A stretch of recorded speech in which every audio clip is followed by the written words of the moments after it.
प्यारे बच्चों, एक चिड़िया दरख्त पर घोंसला बनाकर मजे से रहा करती थी। एक दिन वो दाना पानी के चक्कर में अच्छी फसल वाले खेत में पहुंच गई। वहां खाने पीने की मौज से उसका दिल बड़ा खुश हुआ।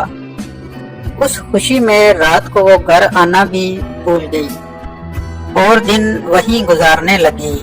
इधर शाम को एक खरगोश उस दरख्त के पास आया जहाँ चिड़िया का घोंसला था। दरख्त जरा भी ऊंचा नहीं था, इसलिए खरगोश ने उस घोंसले में झांक कर देखा तो पता चला कि ये घोंसला तो खाली पड़ा है। घोंसला अच्छा खासा बड़ा था, इतना कि वो इसमें खरगोश आराम से रह सकता था। उसे ये बना बनाया घोंसला पसंद आ गया और उसने यहीं रहने का फैसला कर लिया। कुछ दिनों बाद याद आने पर वापस लौटी। उसने देखा कि घोंसले में खरगोश आराम से बैठा हुआ है। उसे बड़ा गुस्सा आया। उसने खरगोश से कहा, चोर कहीं का, मैं नहीं थी तो मेरे घर में घुस गए हो। चलो निकलो मेरे घर से, जरा भी शर्म नहीं आती। खरगोश अमन से जवाब देने लगा, कहाँ का तुम्हारा घर? कौन सा तुम्हारा घर? ये तो मेरा घर है। पागल हो गए हो तुम? अरे कुआं, तालाब या दरख्त एक बार जो भी छोड़कर जाता है तो अपना हक भी गवा देता है। यहाँ तो जब तक हम हैं वो अपना घर है, बाद में तो उसमें कोई भी रह सकता है। अब ये घर मेरा है, बेकार में मुझे तंग मत करो।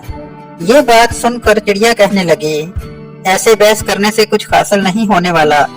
किसी सालस के पास चलते हैं, वो जिसके हक में फैसला सुनाएगा उसे घर मिल जाएगा। इस दरख्त के पास से एक दरिया बहता था।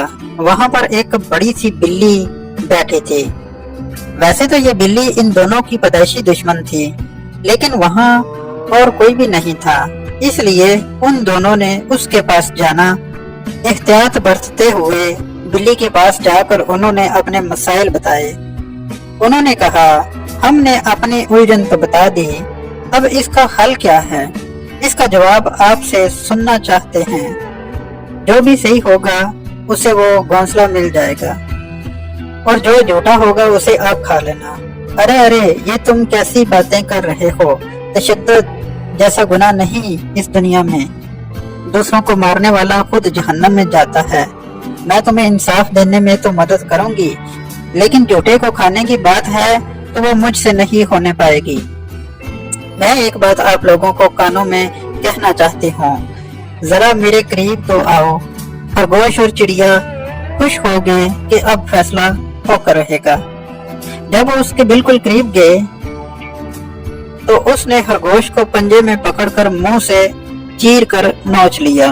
दोनों का काम तमाम कर दिया।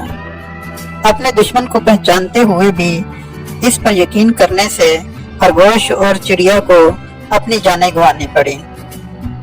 सच है, दुश्मन से संभल कर और हो सके तो 4 हाथ दूर ही से रहने में भलाई होती है।